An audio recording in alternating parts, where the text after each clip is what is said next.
इस प्रकार सेवा करनी चाहिए। ये है मूल भक्ति, मूल भजन। पर आज भटक गए।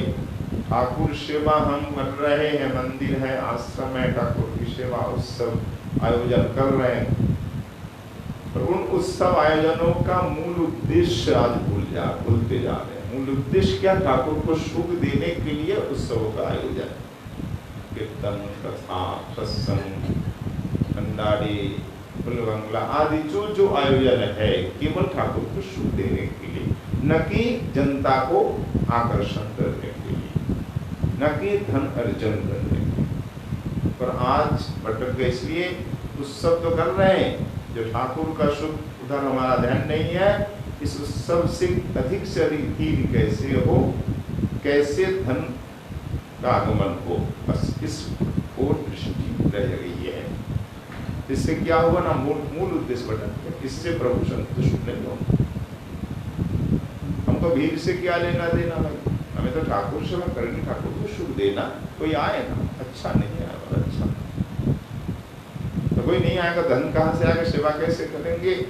अरे भैया धन नहीं है तो जो है उससे सेवा करो ना। हमारे चाहे दूसरा की बस क्या था? क्या ठाकुर संतुष्ट नहीं थे? जरूरी है कि चप्पन भूल जाओ? ठाकुर बोल रहे हैं क्या? जो है तुम्हारा उससे सेवा करो। अगर ठाकुर की इच्छा होगी वो अपने आप मंगा लेंगे। मंगा लिया ना सनातन गोस्वामी का धर्म हो। वो जो उद्देश्य पहले जिस प्रकार हमारे आचार्य संत सेवा करते थे, उस सेवा के उद्देश्य में कर गए। केवल हमारी दृष्टि दुनिया की ओर है, धन यश आदि। ये तो मंदिर आश्रम सेवा की दृष्टि। कथा भी उस प्रकार। कथा का मूल उद्देश्य क्या है? कथा का मूल उद्देश्य है भगवत भक्ति, प्रेम प्राप्ति, भगवान की प्रसन्नता। संत लोग कथा किस लिए करते थे? पहले कथा से लोगों का कल्याण हो, हमारा भी कल्याण हो। कल्याण क्या है? भगवान की भक्ति मिले, प्रेम मिले उनके चरणों में, यही तो कल्याण है हमारा। भागवत का यही फल है। भागवत का फल क्या है? भक्ति, भगवान के चरणों में भक्ति मिले। इसलिए भागवत कथा। पर आज उस मूल उद्देश्य भटक गए हैं। भागवत किस लिए कर रहे हैं? कहीं नाम प्रसिद्धि कमाने के लिए। देखो हम उन्होंने भागवत कराए, हम भी भागवत करा रहे हैं। देखो इतने बड़े कथाकार को बुलाए, एक यजमान आया जो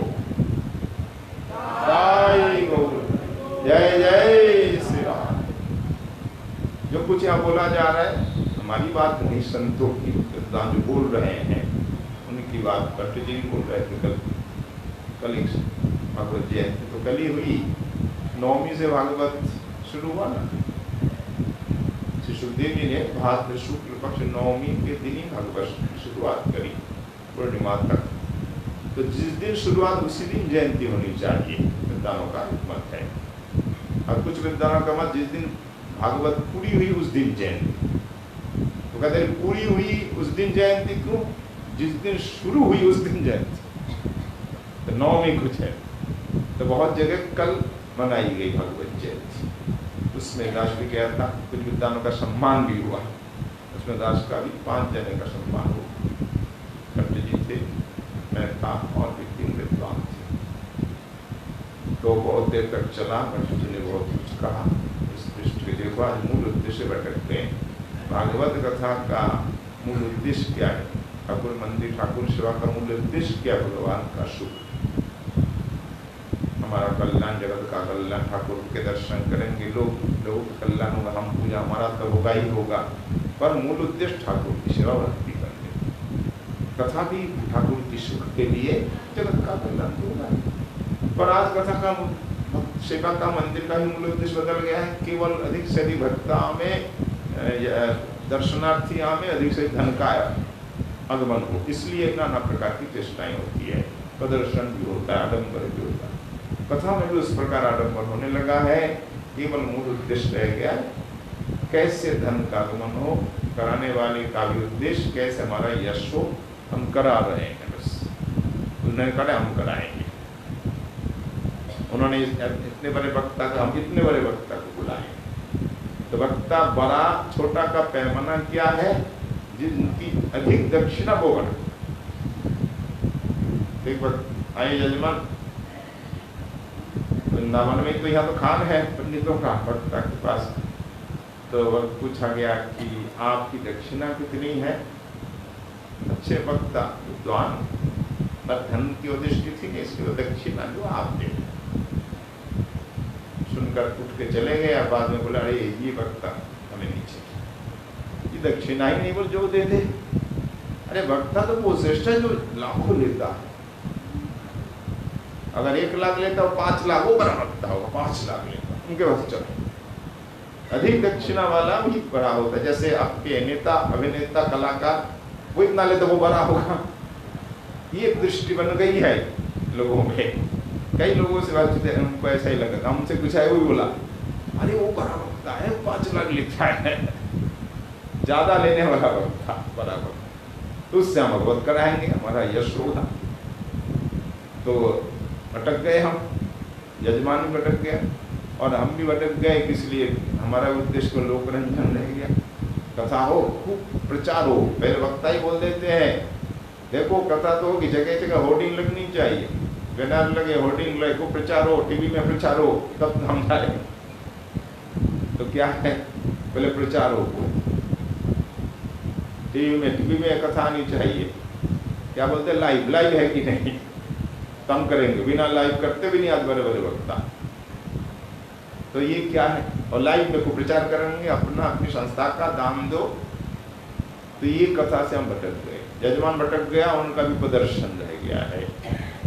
हमारा नाम हो, यश हो, कथा हो रही है, भट्ट जी बोले देखो बीच बीच में यजमान आ रहा है, उनको कथा से कोई लेना देना नहीं, बैठे हैं, लोगों को बुलाते, आज वो आया मंत्री, वो आया, और कान में आकर महाराज जी वो मंत्री आए, अपन उनको माला मिल दीजिए। कथा का बीच बीच में रोज ऐसा नाटक हो रहा। बोले क्या है कथा,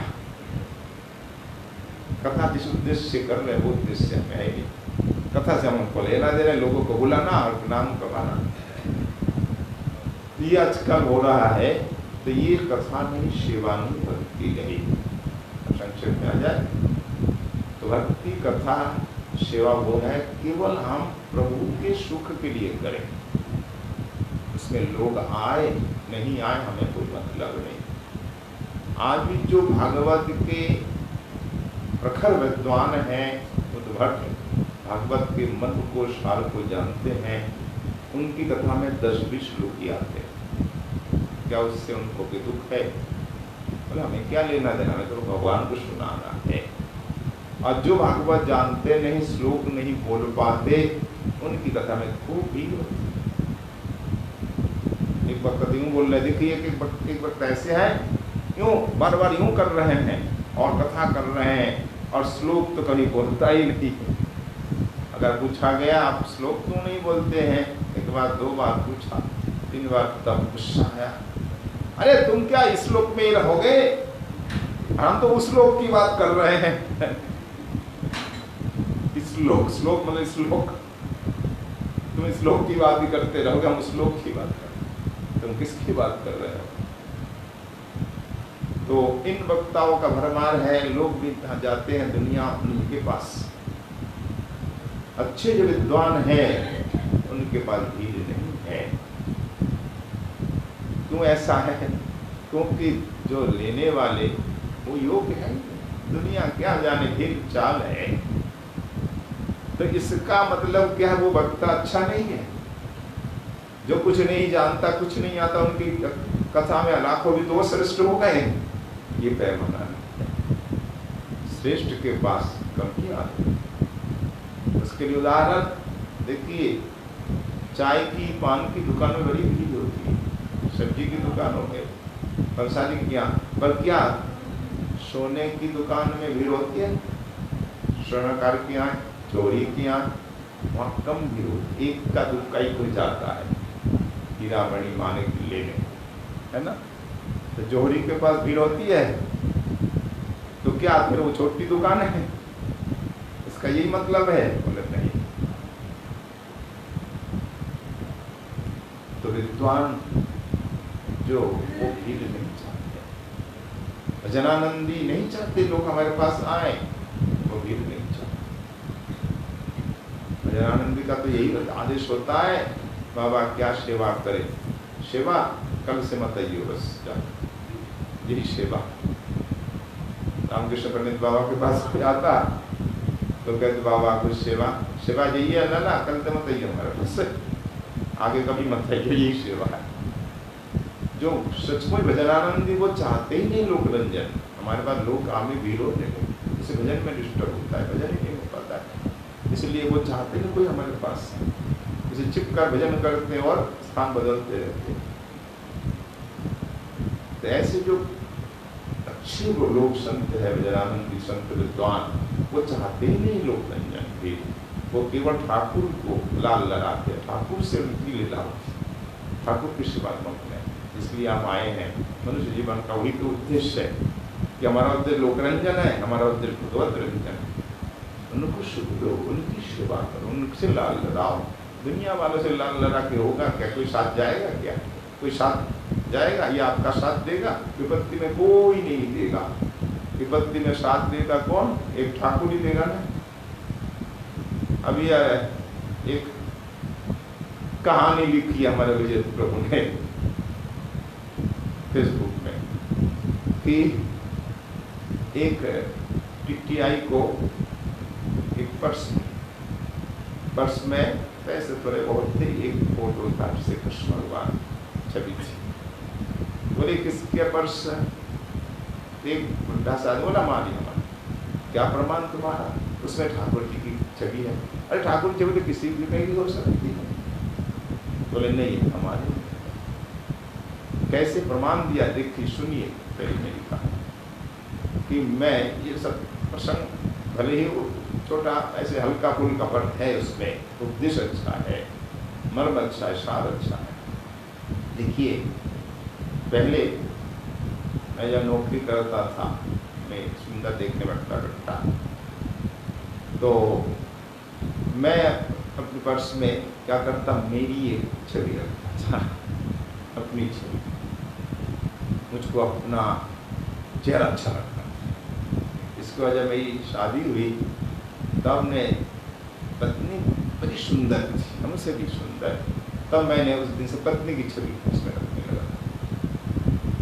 इसके बाद जब संतान हुई, पुत्र प्यारे, तो पुत्रों की छवि रखने लगा, बेटे की बेटी। और धीरे धीरे बुढ़ापा आया, पिता माता चल बसे, फिर बेटे की शादी हो गई। अंत में क्या हुआ, पत्नी भी चल बसी है, मैं बुढ़ा हो गया। आप बेटों ने मुझे छोड़कर वो चले गए, मुझे घर से निकाल दिया। अब कोई बेटा हमसे बात भी नहीं करता। अगर मैं फोन कर, वो तो करते नहीं, अगर मैं फोन करता उधर से सजा आता, वो अभी बिजी है। अगर मैं मेरा स्वर जान लेता, रख देता, दूसरे से अगर तू बात कर, वो बिजी है, इस समय बात नहीं कर सकता। तब देखा देखो इन बेटी की छवि रख करके क्या हुआ कि सब हमको छोड़ के चले गए। पहले मेरा रखा, पत्नी का, सब देख करके छोड़ के चले गए। और अब ऐसी छवि रखूंगा जो कभी छोड़ते ही नहीं, तब ठाकुर जी की छवि रखूंगा। तो तब से मैं ठाकुर जी की छवि रखता हूँ, उनका दर्शन, वही सच्चे मित्र है, सच्चे साथी, वो कभी छोड़ के नहीं जाएंगे, इसलिए मैं उन्हीं को रखता हूँ। वही मेरे सब कुछ आसरा, वही हमको देखते भी नहीं। तुम्हारे प्रसंग को सुनकर टिटियाई और जीतनी का है दे दो। तब उस दिन से टिटियाई ने भी अपने पर्स में ठाकुर की छवि रखी, सबको प्रेरणा मिली, सब लोग रखने लगे, और रखना ही चाहिए। ठाकुर ही अपना साथी है ना। जीवेर चिरो साथी चिरो सुख दुखे, सुंदर सुंदर पद है, बंगला हिंदी हर भाषा में। हरि ही चिर साथी है, चिर सुख दुख में वे ही हमारे साथ है, और दूसरा कोई साथी नहीं है।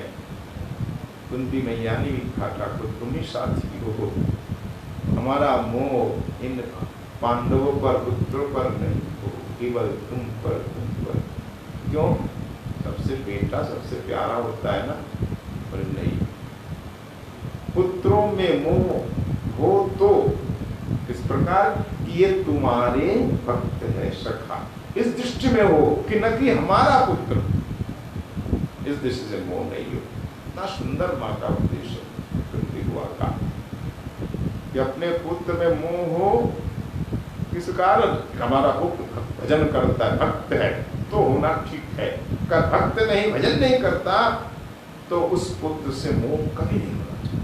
तो भगवान से, केवल भगवान से, तो भगवान से ही लगाव होना चाहिए, उन्हीं की सेवा करनी चाहिए। हमें दुनियादारी से क्या लेना, दुनिया वालों को रंजन करके क्या होगा, क्या कि कोई साथ देगा, कोई नहीं साथ देगा। इसलिए ठाकुर को सुख दो, ठाकुर की सेवा करो, तो अपने आप सब आपके पीछे लग जाए।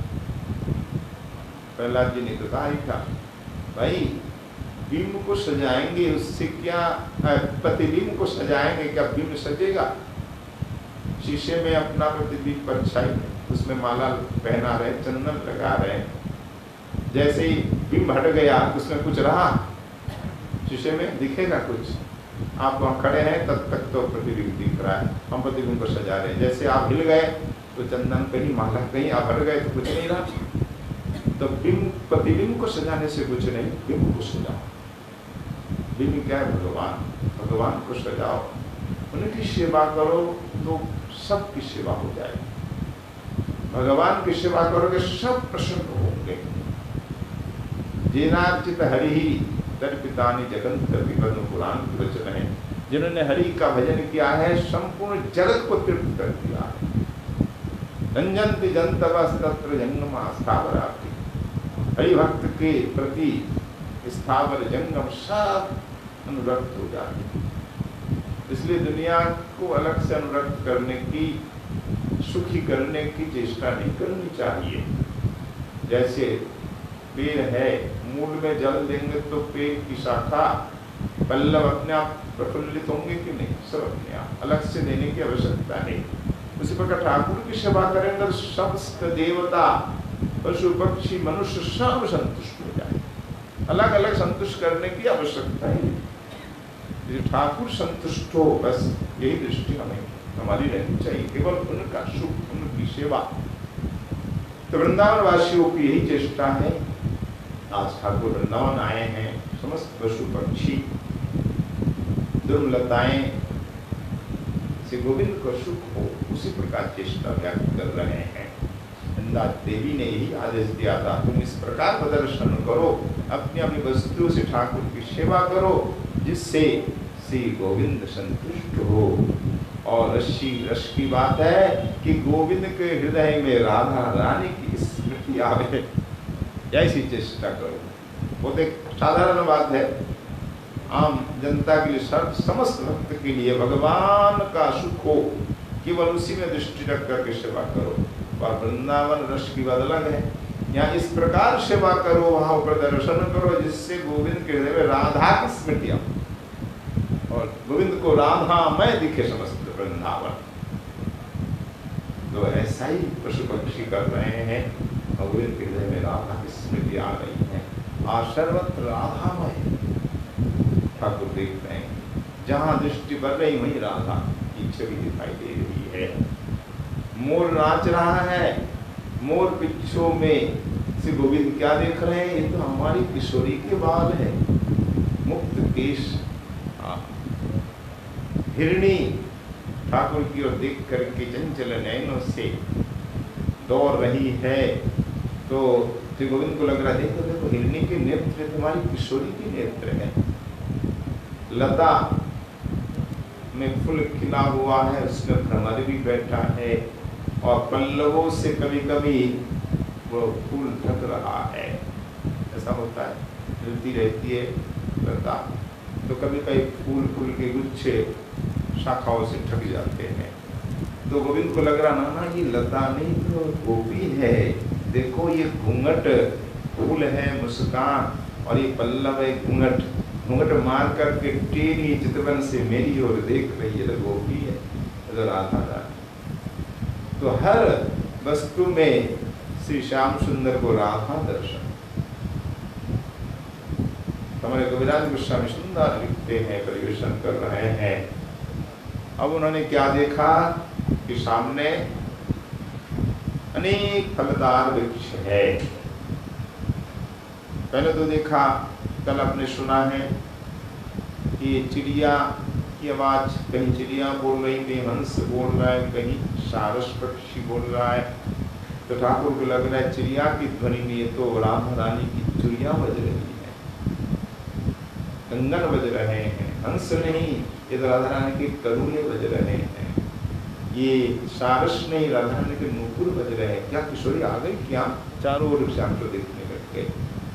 जब राधा रानी के नूपुर बज आ गए होंगे तो राधा मैं दिख रहा है आज। फिर दिखा ठाकुर को सुंदर सरोवर में एक कमल खिला है, वो थोड़ा सा ही खिला है और उस पे चंचल भ्रमर भी बैठा है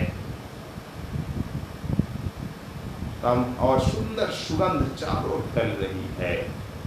तो ठाकुर को क्या लगा, ये कमल नहीं है, राधा रानी का मुख कमल है, दिव्य सुगंधी है कमल में, राधा रानी के मुख में जो सुगंधी वही सुगंधी। ये भ्रमर क्या है, ये राधा रानी का कटाक्ष चितवन है। और ईशत थोड़ा सा जो कमल खिला है, पूरा नहीं खिला है, इसका मतलब है राधा रानी के मुख के समान मुस्कान है। मुस्कान मतलब पूरी खुशी नहीं, थोड़ी थोड़ी मुस्कान, यही तो है, थोड़ी थोड़ी। ये मुस्कान है तो भ्रमर कटाक्ष है, तो सुगंध राधा रानी के बदन कमल मुख का सुगंधी है। ऐसा विचार कर रहे हैं, करते करते को लगा कि किशोरी आ गई है। जब ऐसा दर्शन हो रहा है, किशोरी आई गई।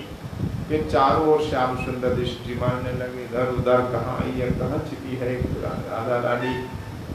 तो उनको क्या दिख रहा है, न रुचक कर कबिल वही नाग रंगई सुपक वही प्रतिदिश मनुदृष्टई धर्ष दर्शा कुलोशो सपदि लसदुरोज भ्रांति सम्भ्रांति चेता बपुषैह विभूतम राधिकाया सशंके। तो मन में चारों जब दृष्टिपात कर रहे हैं, कहीं अनार का फल, बड़ा बड़ा सुंदर सुंदर अनार खिला हुआ है। वो अनार देखने को आज भी सुंदर सुंदर महाराष्ट्र में मिलता है, नासिक में जाइए, वो अनारों का बाग, क्या बड़ा बड़ा अनार, उसका बाग, फिर क्या अंगूरों का, तो सुंदर सुंदर अनार। कहीं दिख रहे सुंदर बेल, कैथ का फल कोई बेल जैसा होता है, कहीं नारंगी, नारंगी किसे कहते हैं, संतरा, कोई तो संतरा, बड़ा बड़ा सुंदर सुंदर संतरा, कहीं बीज गुड़, वो संतरा जैसा ही एक फल होता है, उसमें वो रस होता है। तो ऐसे ऐसे सब गोल गोल बड़े बड़े फल लगे हैं, कहाँ, वृक्षों में। तो उन फलों को अवलोकन करके हमारे श्याम सुंदर को इतना आनंद हो रहा है, इतना आनंद हो रहा है, तो उनको लग रहा है कि नहीं नहीं, ये तो हमारी किशोरी की अंग प्रत्यंग है, बक्षोज है, आहा, किशोरी सर्वत्र व्याप्त है। ऐसे भाव विवल हो जाते हैं। आहा, किशोरी के वृंदावन में जहाँ जहाँ मैं देख रहा हूँ, वहीं वहाँ वहाँ केवल तुम्हारे अंग प्रत्यंग के दर्शन हो रहे हैं। तुम कहाँ हो, कहाँ छिपी हो, दर्शन दो ना। यतो यथा पतति विलोचनम हरिस्ततस्ततः स्फुरति तदंग संहति न चाद्भुतं तद्यतु यत् प्रजाटवी मुदे हरे लभत मुदे मुदे हरेरलभत राधिकात्मताम्। ये श्लोक करीब करीब कर्णामृत जैसा श्लोक है। वहाँ कर्णामृत में कभी कर्ण वो बिलमंगल पाते थे, यतो यतो में विलोचनम ततः स्फुरति तवैव वैभवम्। उस प्रकार वो प्रार्थना कर रहे बिलमंगल पाद, जहाँ जहाँ हमारे नेत्र करे वहाँ वहाँ आपका ही वैभव दृष्टि गोचर हो, केवल आपकी ही स्फूर्ति हो, आपके दर्शन हो। ऐसा संत करते ही है। बिलमंगल पाद भी देख रहे, जहाँ जहाँ उनके नेत्र पर सब गोविंद है, उन्हीं की छवि दिखाई पड़ रही है। आज यहाँ वृंदावन में गोविंद जहाँ जहाँ देख रहे, राधा रानी की छवि दिखाई पड़ रही है। कि यतो यत पतति विलोचनम हरे जहाँ जहाँ हरि के नेत्र पर रहे हैं ततस्तत वहाँ हुआ स्फुरति तदंग संहति, राधा रानी के अंग प्रत्यंग की स्फूर्ति हो रही है। ये कैसे संभव है? न च अद्भुतम तदयुतो यद प्रजाटवी, अद्भुत नहीं, कोई आश्चर्य की बात नहीं, क्यों ये प्रजाटवी है, वृंदावन है, वृंदावन में सब संभव है। ये चिन्मय धाम है, यहाँ की लता पता झाड़ी घास रज गण सब कुछ चिन्मय चेतन है। हरि की इच्छा अनुसार ये अपने अपने स्वरूप बदलते रहते हैं। छोटी जगह है, हरि की इच्छा है बड़ी हो जाए बड़ी हो जाए, चौकोर है हरि चाहे गोल हो जाए गोल, जैसा चाहे वैसा। यहाँ से दूर है नंदगांव, हरि चाहे कि अभी मिल जाए एकदम तुरंत नंदगांव सामने आ जाता है। हरि चाहे कि वसंत ऋतु आ जाए तो वसंत ऋतु, चाहे कि वर्षा आ जाए वर्षा ऋतु आ जाए, जो ऋतु इच्छा वो ऋतु आ जाए, वैसा ही फल फूल आ जाए। हरि की इच्छा अनुसार धाम अपना स्वरूप बदलता रहता है। अद्भुत नहीं तो चिन्मय धाम सच्चिदानंद धाम है, हरि का भिन्न रूप है, हरि के सुख के लिए सब कुछ कर सकते हैं। आज वृंदा देवी का आदेश हुआ, इसलिए वृंदावन सर्वत्र राधा रानी की स्फूर्ति करा रहा। जहाँ देखो राधा राधा राधा, कहीं राधा रानी के मुख कमल दिख रहा है, कहीं नेत्र, कहीं उनकी आवाज आ रही है, कहीं उनकी वक्षस्थल दिख रहा है, कहीं कुछ कहीं केश कला। ताज राधा मैं हुआ है वृंदावन, राधिकात्मताम, आज वृंदावन राधिका मैं हो गया। यह देख करके हरे रलवता मुदे, हरि को अपार सुख हो रहा है। धन्य है वृंदावन, धन्य यहाँ के पशु पक्षी। अब हरि विभल होकर के क्या बोल रहे हैं देखिए, तैरुद्दीप्त भावावली बातयुच्चारितं मनः, शशाकन स्थिरीकर्तुं काशपुष्पनिभं हरि, वृंदावन स्थिर चरान स्वालोक प्रेम बेवलान, प्रेमनादिष्टमना कृष्णा प्रेक्षतानुमुदे वृषम। हरि ने जब देखा कि सर्वत्र राधा रानी की अंग प्रत्यंग के दर्शन हो रहे हैं, तो उस अनुभव से भाव का उद्दीपन हुआ। हरि का चित्त भी स्थिर नहीं है। जैसे जब हवा चले तो हवा चलते समय लता पताओं की स्थिरता नहीं रहती, ये हिलती रहती है लता पता। एक प्रकार काश पुष्प होते हैं, सफेद सफेद फूल होते हैं। काश फूल प्रसिद्ध बंगाल में नाम नाट्या पदों में भी आया है। यहाँ भी ये फूल यहाँ भी मिलते हैं, जैसे मूंज बोलते हैं मुंजाटवी आदि में। ये एक प्रकार घास है और फूल आते हैं और सफेद सफेद सुंदर फूल आते हैं। बहुत हल्की होती है ये घास, इसलिए हवा चलते एकदम हिलती है। तो इसी का उदाहरण दे रहे हैं कविराज गोस्वामी जी महाराज। जैसे हवा में खूब ये हिलती है घास, ये कुशकाश आदि, ठीक उसी प्रकार सर्वत्र राधा के उद्दीपन से गोविंद का हृदय में चित्त भी उस प्रकार घूर्णायमान है, यानी स्थिर नहीं, चलायमान हो गया। तब क्या क्या हरि ने वृंदावन स्थिरचनाम स्वालोक प्रेम देवलान, देखा कि वृंदावन के स्थावर जंगम सब प्रेम में विभल हो रहे हैं। जड़ चेतन सब प्रेम में विभल हो रहे हैं। तो हरि भी उनके प्रेम में आकृष्ट हो गए। भाई भक्त प्रेमी है, प्रेम में रो रहा है, विभल हो रहा है, तो हरि क्या चुपचाप खड़े रह जाएंगे? हरि को भी तो प्रेम विभल करेगा कि नहीं? वो चुपचाप नहीं रह सकते। मेरा भाई गा रही है, असुरदास गा रहे हैं, रो रहे हैं, भाव में हरि का स्थिर रह पाएंगे? उनको विवश होकर आना पड़ता है, उस प्रेम में आकृष्ट होना पड़ता है, मोहित होना पड़ता है। आज हरि भी यहाँ के जड़ चेतन के प्रेम में आकृष्ट हो गए, अतिशय आह्लादित भी हो गए, आमोदित हो करके इन लता पताओं को पुकार रहे हैं, हरियाणा सुंदर संबोधन कर रहे हैं, संबोधित कर करके कह रहे हैं, शक्यः किम कुशलम लताक्षितिरुहा क्षेमं सखाय शिवं मृगः किं भविकं मृगा शकुनिका भव्यं शकुन्त्यः शुभं भृङ्गः संभ्रमरः सुखं स्थिरचरा स्वश्रियसं वक्षता त्रिम्नेत्थं वनसङ्गतानुसरवशं प्रपृच्छ सर्वान् हरि। हरि सर्वत्र पूछ रहे हैं सबका कुशल मंगल। पहले लता स्त्री जाति का संबोधन पहले करना, इसके बाद पुरुषों का संबोधन। यहाँ तो हमारी भारतीय संस्कृति में उनका अधिकार है।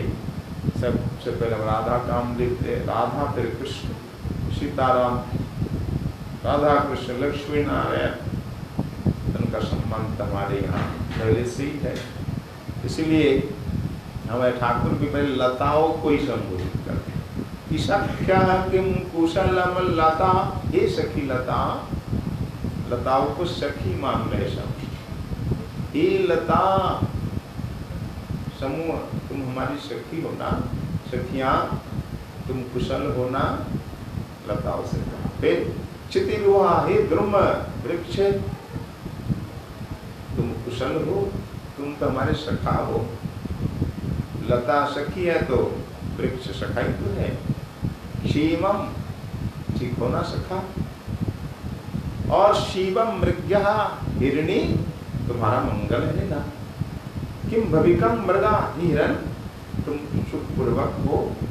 शकुनिका, ये चिड़िया पक्षिणी, माता चिड़िया के लिए पहले, क्या तुम लोग ठीक हो।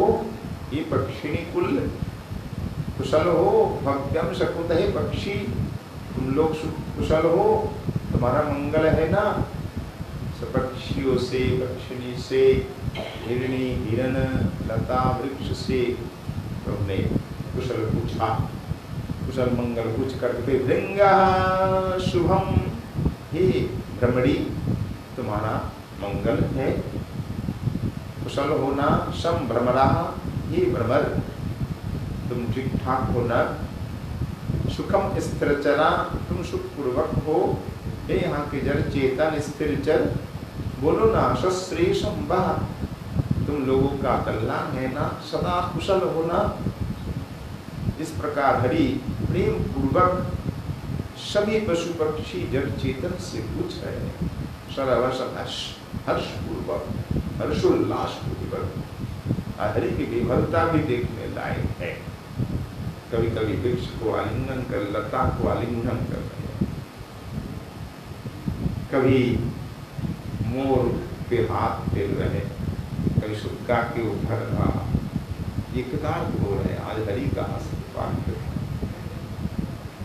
कोई डर नहीं रहा, भाग नहीं रहा, भ्रमर के ऊपर भी उंगली फिर रहे हैं।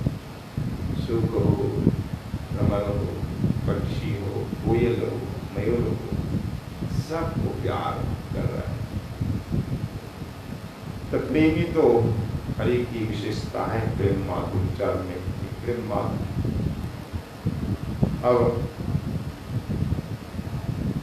श्याम सुंदर सबको इस प्रकार कुशल मंगल की जिज्ञासा करते हुए पूछते हुए चले गए गोवर्धन के तलहटी में। प्रचार्यगश्चरयितुं क्षुधार्ता, प्रचार्यगश्चरयितुं क्षुधार्ता गोवर्धनक्ष्माभृत उपात्तकायां मनोनुधावद्दयितां निवर्तयन् समं वयस्यैर्विजहन् कृष्ण। इस प्रकार स्थावर जंगम सबको पूछते हुए, उनकी कुशल मंगल क्षेम पूछते हुए गोवर्धन पर्वत के उपत्यका में यानी तलहटी में आ गए। वहाँ गाय सब भूखी थी, तो सुंदर घास है, कोमल कोमल, उस हरियाली भूमि पर गायों को छोड़ दी, जब तुम घास खाओ। सब गायें गोवर्धन की वैरायटी में गोविंद कुंड यानी कुंड है, आसपास जल भी काफी है, इसलिए खूब घास है। गायें खूब घास खा रही है। गाय को तो छोड़ दिया, पर इधर श्याम सुंदर का मन व्याकुल हो रहा है। क्यों व्याकुल हो रहा है? मनोनुधावन दयिताम निवर्तयन, राधा रानी के प्रति मन भावित हो रहा है। राधा राधा बोल रहे हैं, राधा स्मृति में मन बेघर है। फिर मन को समझा रहे हैं, देखो किशोरी तो आएंगे ही, पर अभी विवाह होने से लाभ नहीं, समय भी तो आएंगी ना, तब तक सखाओं को भी थोड़ा आनंद दिया जाए। या मानो मन को राधा स्मृति से निवृत्त करने के लिए सखाओं के साथ खेल में लग गए। तो थोड़ा खेल लेंगे तो मन थोड़ा शांत हो जाए। जैसे कहीं हमारा मन दुख से पीड़ित है, किसी की चिंता में डूबा हुआ है, उस समय अगर मित्र आ जाए, मित्रों के संग हंस लेते हैं, खेल लेते हैं, तो मन थोड़ा हल्का होता है, उस चिंता से हम तब तक मुक्त होते हैं। तो ठाकुर भी इसी प्रकार मन को निवृत्त करने के लिए कहाँ से राधा रानी के प्रति मन दौड़ रहा है, उस मन को रोकने के लिए, स्थिर करने के लिए सखाओं के साथ खेलने लग गए। समम वैश्य विचार कृष्ण, क्या क्या खेल खेल रहे हैं। स्वकल्पितैर्लोक चय प्रसिद्धैर् हरि विहारैर्वन शोभया च शशाक राधा विरयाति तप्तं सतां प्रधावन्न मनो निरद्धुम। तो श्री कविराज गोस्वामी जी महाराज बोल रहे हैं, स्वकल्पितै, कुछ खेल तो ठाकुर ने अपने मन से उद्भूत किया।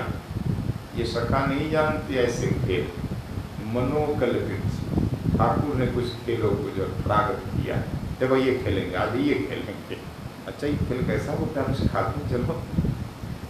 तो श्री कृष्ण के कल्पित, उनके द्वारा आविर्भूत बहुत से खेल, और बहुत से खेल जो प्रसिद्ध है, लोग प्रसिद्ध है, ऐसे अनेक प्रकार का खेल खेलने लगे। कभी वन शोभा का दर्शन कर रहे हैं, सरोवर की शोभा, गिरिराज जी की शोभा, वनों की शोभा, कभी खेल में मत हो रहे हैं, पर फिर भी राधा रानी का विरह है, कब नहीं छोड़ा, प्रबल हो तो कम होता। सखाओं के साथ जितना भी खेल रहे हैं कि बार बार हृदय में राधा रानी शांत, राधा विरह बार बार दीप्त हो रहा।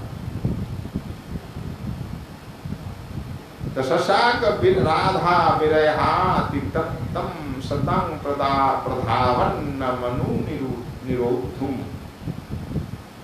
चाहे कुछ भी कर रहे हैं, श्याम सुंदर खेल खेल रहे हो, वन की शोभा देख रहे हो, फिर भी राधा विरह से अति संतप्त और राधा रानी के प्रति धावित मन को किसी भी उपाय के द्वारा निरोध करने में समर्थ नहीं हुए। मन बार बार चलायमान हो जाता है राधा रानी के पास। तावत् धनिष्ठं घृतपक्वमन्नं प्रातःकृतं जल्ललितादिभिस्तत् दत्तं रसाला सहितं जनन्या दासीभिरादाय समाजगाम। उससे पूर्व तान्वीक्ष कृष्णः कृपयाद्रचित् स्तैस्तैर्विहारैश्च मिथुनयुद्धैः श्रान्तान् क्षुधार्तान् अथ भोजनेच्छु नीयेष सम्भोजयितुं वयस्या।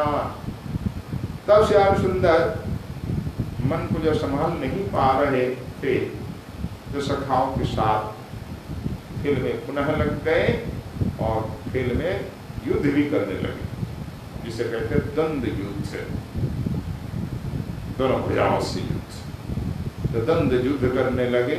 द्वंद युद्ध में परिश्रम हो जाता है, खूब खाओ, इसके बाद द्वंद युद्ध करो, पहलवानी करो, दंड बैठक करो, देखो भूख लग जाएगी।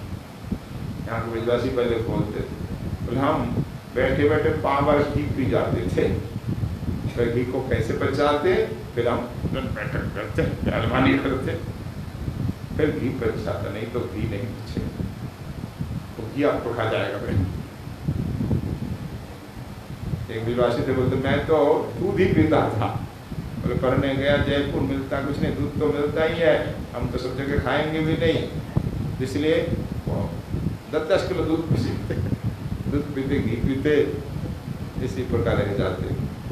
बोला भूख हजम भी हो जाता, उसके लिए परिश्रम भी चाहिए। तो परिश्रम करो, जल्दी भूख लग जाएगी। बहुत से लोग कहते भूख नहीं लगती, ये बीमारी इसलिए कि बैठे बैठे रहते, भूख परिश्रम नहीं है। शारीरिक परिश्रम करो, भूख क्यों नहीं लगेगी। और ठाकुर इस समय खूब खेल रहे हैं, खूब दौड़ रहे हैं, और क्या कर रहे हैं, बाहु युद्ध, मल्ल युद्ध। मल्ल युद्ध में अधिक परिश्रम होता है, और खूब करते करते एकदम थक गए और खूब भूख लगी, और सखा भी सब क्षुधार्त हो गए। तो सखाओं को इस प्रकार क्षुधार्त देख करके अपनी भी भूख लगी है, तो भोजन की इच्छा हुई। ठाकुर की इच्छा हुई कि नहीं, तुरंत धनिष्ठा आ गई।